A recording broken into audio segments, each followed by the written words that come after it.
为何这批难得的海洋景观会当成为安全甲适度亲子的休闲环境？甘唔叫打造了2座5.58公顷的公园，总共开9000万，将现有土地楼梯改善，增加特定的活动空间。另外，重新受灾，拜托过去拢无受因的困扰，呈现完全无同的风貌。改善的重点，第一个是提前阶梯的一个改善，让它变成它的那个深度比较符合我们人体工学比较符合那个我们人在那个做的一个标准。那另外就是说提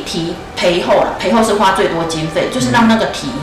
提的那个宽度从11米到现在的平均大概20米左右的宽度，那20米就很宽了，那就可以在上面。可以让民众做很多的活动。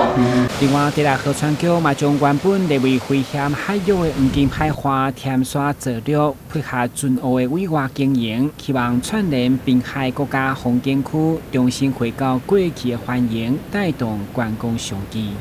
配合那个船务的招商，我们也盘点这整个周边的一些公有的土地，然后发现在这个船屋的南北两侧就是刚好有公有土地，总共是5.58公顷，都是市政府的土地。那我们利用这个公园用地这个在船屋周边的公园用地来做一个编列经费来做一个改善。那希望可以透过这个公园的开辟可以结合那个黄金的海岸的船屋，还有六合局的养滩计划，让我们整个黄金海岸可以再造昔日的荣景。黄金海花开发完成，公园的形态加上招商成功，其太早来休闲观光林调，嘛带动未来南区的发展无限。台湾新闻管制采访报道。